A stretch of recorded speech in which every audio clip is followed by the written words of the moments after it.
هەلەیەکە بینی چاوی پێکەوت وتی یاخوا ئەمە جگەری نەبێ بەڵام هەستەکە مەرکە سەیری چاوی کردی لەوانەیە جگەری خەلەلیە بێ و We hope to help her with this liver transplant because she don't have any other choice and definitely will die without transplant.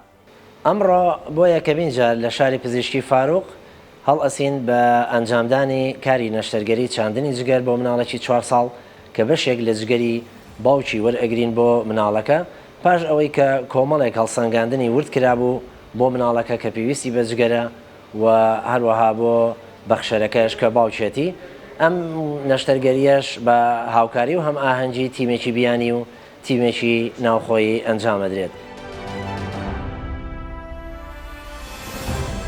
Hello, I'm Dr. Fakhar from Tehran University of Medical Sciences, Iran. We have a plan today to do liver transplantation for a child. He is right now in acute state. He is encephalopathic, admitted in ICU.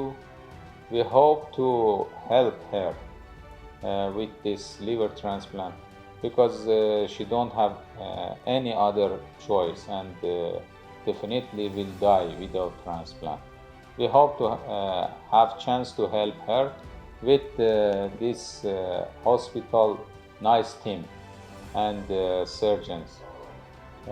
We will proceed in the following hours and give a part of her father liver to work for her.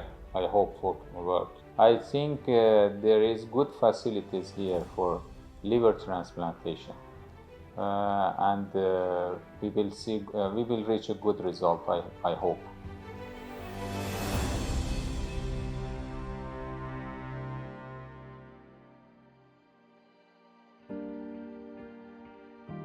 سپاس دکتۆرەکان، سپاس دکتۆر فاروق ئەکەم، سپاس فام دەکەم، سپاس خوا ئەکەم.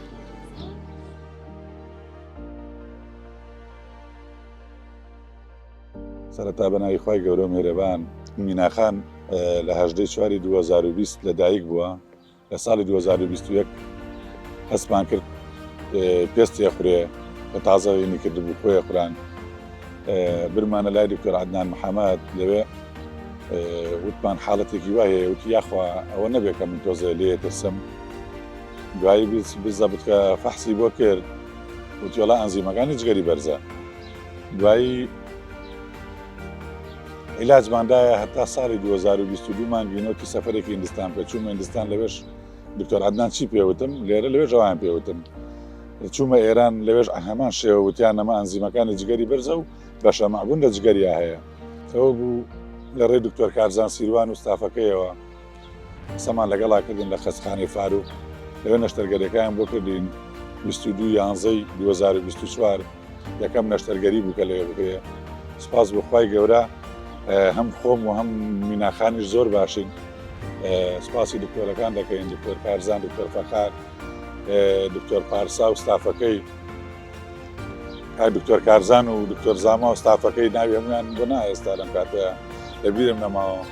سپاس بۆ خەستەخانەی فاروقیش کە بەڕاستی ینی زۆر زۆر هاوکارمان بوون، زۆر دڵسۆزانە ئیشەکەیان بۆ کردین و سپاس بۆ خوای گەورە ئێستا تەندروستیە دوکمان باشە و میناخانیش باشە و خۆشم بەرباش.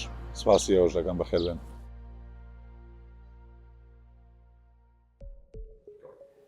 نەشتەرگەری چاندنی جگەر بۆ حاڵەتێکی وەکو مینا ئاسان نەبوو. ئەمیش لەبەر ئەوەی چاندنی جگەر خۆی لە خۆیە بە نەشتەرگەری سەر و گەورەدا دەنرێت زیاد لە 6 بۆ 7 سەعاتی پێچێت. دومیان مینا حاڵەتێکی تاریع بوو و تەمەنیشی زۆر کەم بوو. ئەومان لەبیر نەچێت کە ژیانی یەکێکی کەش لە خەتەریایە کە ئەویش بەخشەری جگەرەکەیە لە حاڵەتی مینا باوچێتی. حاڵەتەکە تاریع بوو لەبەرەوەی تەندروستی مینا زۆر بە خێرایی تێکچوو. لە چەند ڕۆژی پێش نەشتەرگەریەکە هۆشی لای خۆی نەما بوو، خوێندا ئەنیشت و خوێنی ئەهێنایەوە.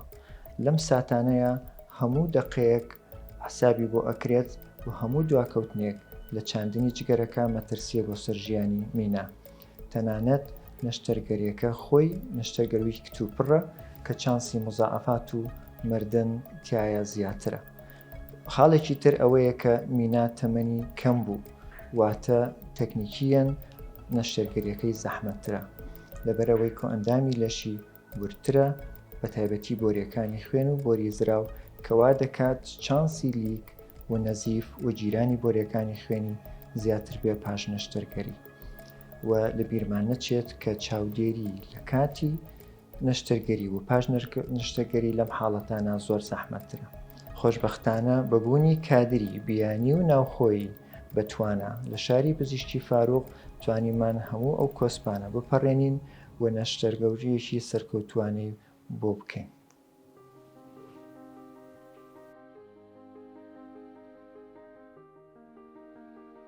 بۆ هاوڵاتیانی کە جگەریان نەخۆشە کە پێویستەکە جگەریان لابەرین بێگومان مرۆڤ بەبێ جگەر ناژی ئەگەرێکی جگەری لابەرین لە ماوەی 24 سەعاتە وەفاتەکە ئەگەر پێویست کات جگەر بۆ نەخۆشێک لابەرین ئەبێت جگەر لە یەکیشکە وەرگین چکە تاکە سەرچاوە بۆ جگەر مرۆڤێکی کەیە لە حاڵەتی میناخانە خۆشبەختانە باوکی هەر بەبێت و دڵی یەکسەر وتی من خۆم جگەری خۆمە بەخشم بە جگەر گۆشەکەی ئەوەی کە شایانی باسە کاکسیروان وەزنی زۆر بوو کە هاتە پێشەوە بۆ نەشتەرگەریەکە بێگومان لە فەتێکی کوتا توانین 10 کیلۆ وەزنی خۆی دابەزێنێ بۆی کە نەشتەرگەریەکە سەرکەوتوو بێ هەم بۆ خۆی و هەم بۆ مناڵەکەش چکە ئەو هاوڵاتیانی کە وەزنیان زۆرە چۆری لە جگەریانایە ئێمە ناتوانین بە ئاسانی پارچێک لە جگەری وەرگین ئەو جگەرە هەم بۆ بەخشەرەکە زەڕورە هەم بۆ نەخۆشەکە یعنی ئەم هاوڵاتی خۆمان کاکسیروان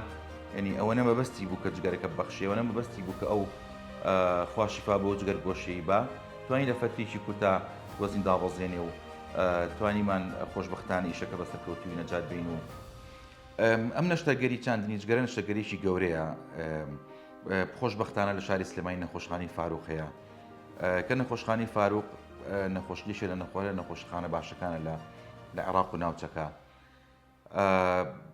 چکە ئەم نەشتەرگەریانە پێداویستی تایبەتی ئەوێ لە پێش نەشتەرگەری لە ناو نەشتەرگەری لەگەڵ لە پاش نەشتەرگەری یەکێک لە باشترین شوێنەکان کە بتوانین ئەم نەشتەرگەریانی ئەم نەشتەرگەری چاندنیجگەری تیا بکەین نەخۆشخانەی فاروقە